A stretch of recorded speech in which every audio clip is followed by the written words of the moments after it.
A last high world was seen where all worlds meet. In its summit gleam, where night is not nor sleep, the light began of the Trinity Supreme. Very good reading. Been a while since I've heard you. Yeah. That was very clear. Very interesting here because I was with Mark Auburn's wife today. She joined us for lunch, and she sees things and feels things which he doesn't.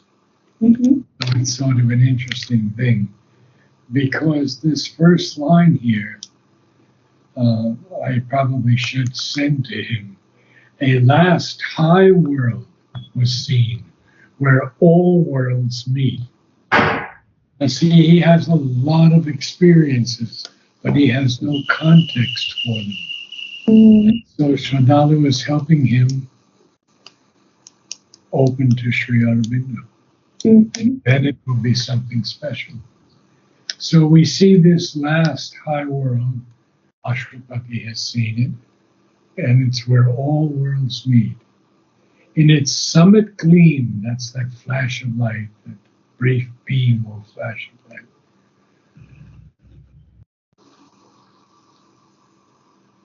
where night is not nor sleep. So there is a world, this high world, where there's a gleam on the summit, where there's no night and there's no sleep. Interesting. But we see why it happened. It's the light began of the Trinity Supreme. And the Trinity, of course, is Satchitananda. Trinity in our world here always means the grouping of three. mm, But when it's capitalized, definitely it's Satchitananda. mm, Ranganath calls it Sat Chit Shakti Ananda. But mm, it's but that's just his formulation of it. mm. So let's carry on now. All there discovered what it seeks for here. Well, it's the high world that he's telling us about, where the Trinity Supreme Mm, is, and the light is beginning of this Trinity Supreme. So it's the entry into Satchitananda, mm, and we see that there's no night here, there's no sleep here. It's all light, and all there discovered what it seeks for here, here on earth. mm. It freed the finite into boundlessness and rose into its own eternities. So the finite finally has been freed, Mm, and it's been freed into this boundlessness, no bounds at all. And therefore it rose into its own eternities. Very interesting. It's the finite, and the finite has to become boundlessness to be able to rise into its own eternities. mm. She said, I can only see half of your head in the last videos. I said, okay. Yeah. All right, so here we go now. The inconscient. The inconscient found its heart of consciousness, the idea and feeling groping in ignorance, at last clutched passionately the body of truth. The music born in matter's silences, plucked nude out of the ineffable's fathomlessness, the meaning it had held but could not voice. The perfect rhythm now only sometimes dreamed, an answer brought to the torn earth's hungry need, rending the night that had concealed the unknown, giving to her her lost, forgotten soul. Wow. Yes. A lot to discuss. I think we can begin with these beautiful lines. Wow. Okay. I've got so many notes here to go through. The inconscient. And I read to you once in a while, but I'm going to read you a little more on the inconscient Mhm. from Sri Aurobindo. In the Life Divine, I've read before, I think, letters on yoga and essays in philosophy. Here's what he says about the inconscient. The inconscient is a sleep or a prison. The conscient, a round of strivings without ultimate issue or the wanderings of a dream. We must wake into the superconscious, where all darkness of night and half-lights cease in the self-luminous bliss of the eternal. Mhm. And this word half-lights is used by Yeats very beautifully in some. So one more.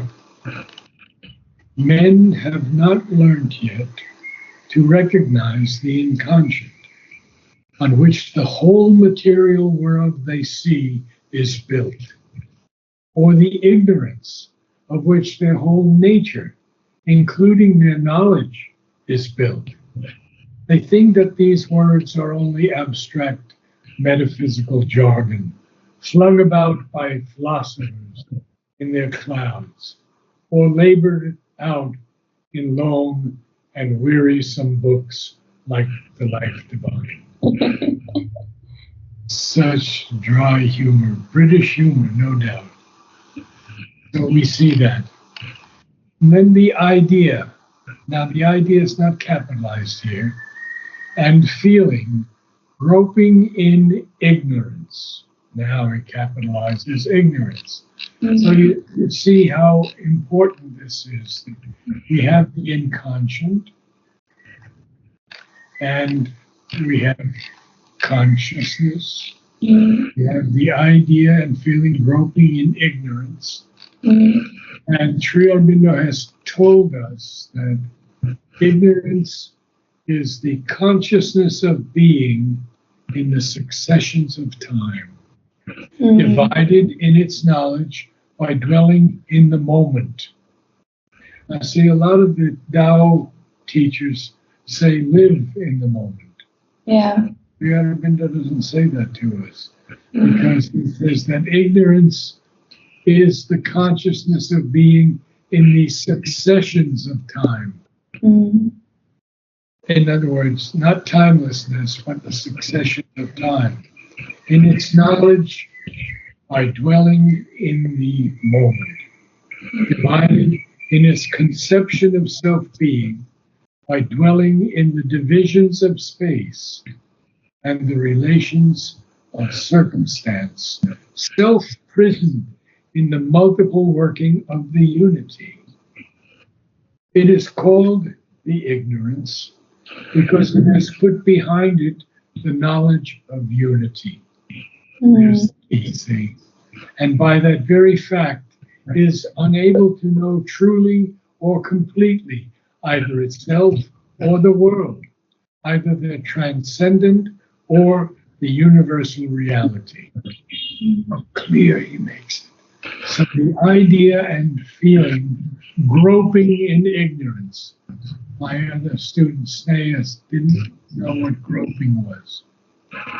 And he says, shut the lights off in the house and try to find something. You'll be groping. Yep. So, at last, clutched passionately the body of truth. So it has been groping, there's no doubt. And we are still groping in our life. And now, at last, it clutched passionately the body of truth.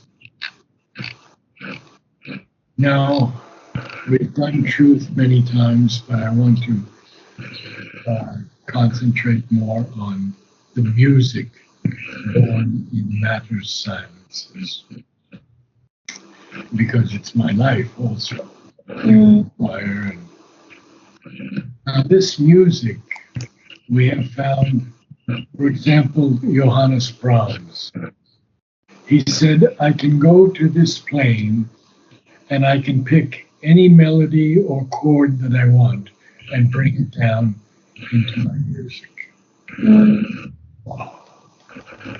But that music is born in the silence of matter, not in any vital movement, higher or even middle vital.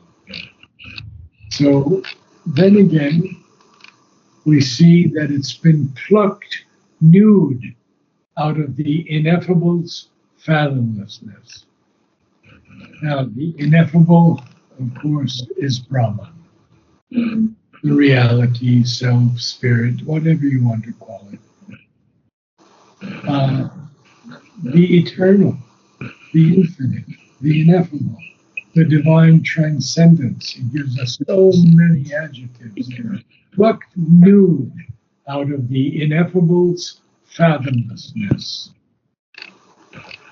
So there's no way that we can sound this fathom. It's fathomlessness. And it plucked what? The meaning it had held, but could not voice. The perfect rhythm. See, here's our music, rhythm. Now only sometimes streamed. And I have a friend who also has heard the music of the spheres. Actually, two friends. And both of them say that nothing on earth they've ever heard comes close. In all the great music we have. So, the meaning it had held, but could not voice. The perfect rhythm, now only sometimes streamed. An answer brought to the torn earth's hungry need, rending the night that had concealed the unknown, rending, tearing it apart, splitting it apart.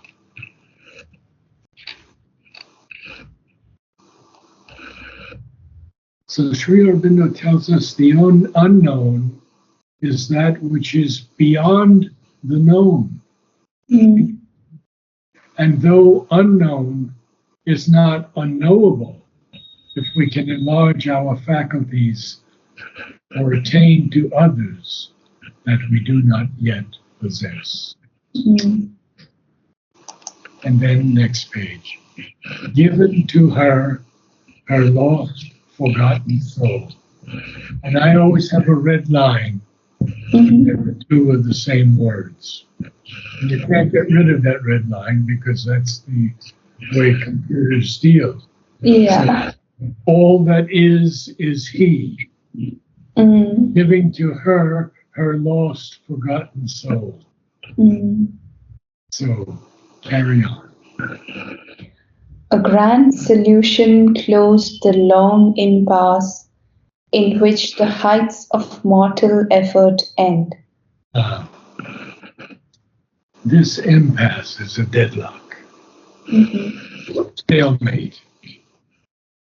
And a grand solution closed this long stalemate in which the heights of mortal effort end. Because as mortals in the lower realm of body, life, and mind, we have only mortal effort and can't understand. A little bit we understand, like we're talking today, or we read Sri Aurobindo. But I think that the psychic being has to fully open quite a lot for us to understand more. Or we can leap into the higher mind and illumine the intuitive mind in another way. So please continue then. A reconciling wisdom looked on life. It took the striving undertones of mind and took the confused refrain of human hopes and made of them a sweet and happy call. It lifted from an underground of pain the inarticulate murmur of our lives and found for it a sense illimitable, Inarticulate. inarticulate. Yeah. So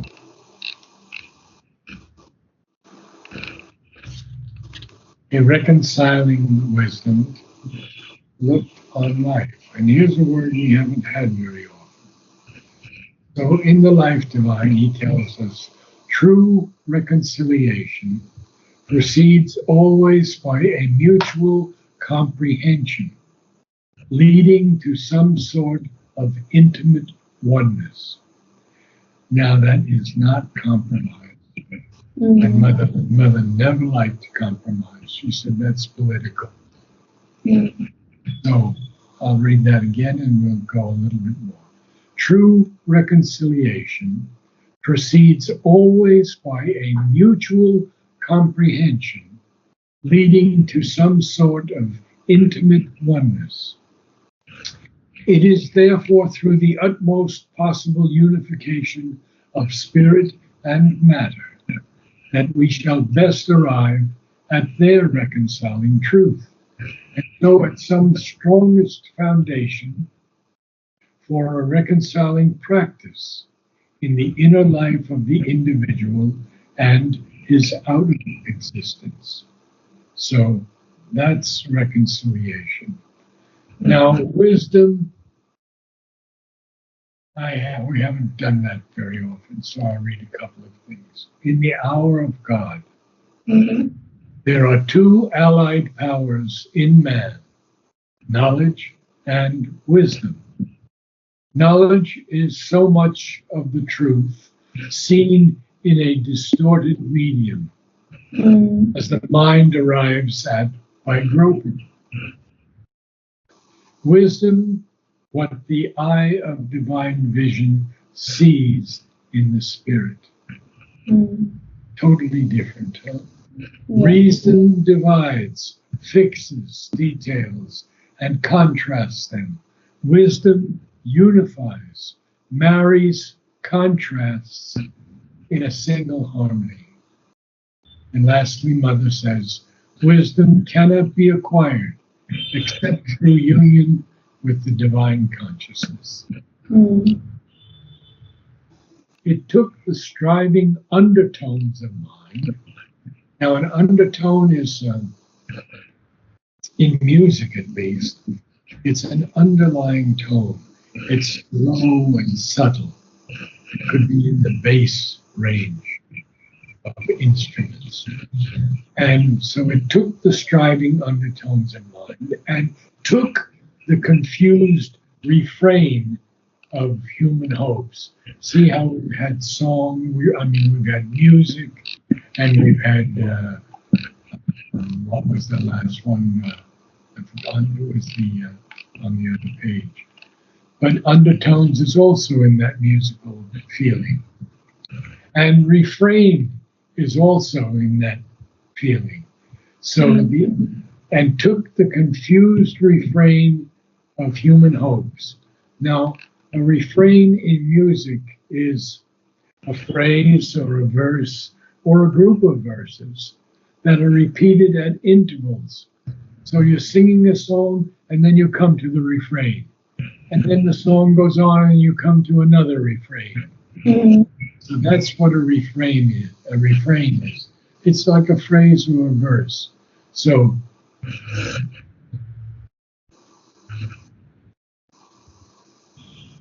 I went out to the Hazelwood and found something else. I did this and found something else. I did that and found, that's the refrain. And now it made of them a sweet and happy call. It lifted from an underground of pain the inarticulate murmur of our lives. What a line.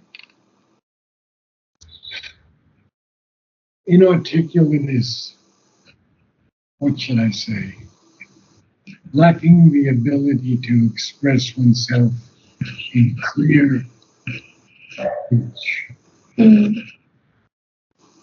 Well, he was inarticulate. We couldn't understand his words. We couldn't follow his line of thought because he was inarticulate. But it's lifting from this underground of pain the inarticulate murmur of our lives, and found for it a sense illimitable. Illimitable, of course, is boundless, without limits. Okay, we'll do a few more and then you read the whole thing. A mighty oneness, its perpetual theme, it caught the soul's faint, scattered utterances, read hardly twixt our lines of rigid thought, or mid this drowse and coma on matter's breast, heard like disjointed mutterings in sleep. It grouped the golden links that they had lost, and showed to them the divine unity, Their divine unity. and showed to them their divine unity, saving from the error of divided self, the deep spiritual cry in all that is. What a beautiful line. Oh. So, what is it doing? We have to go back and see what it's doing. So,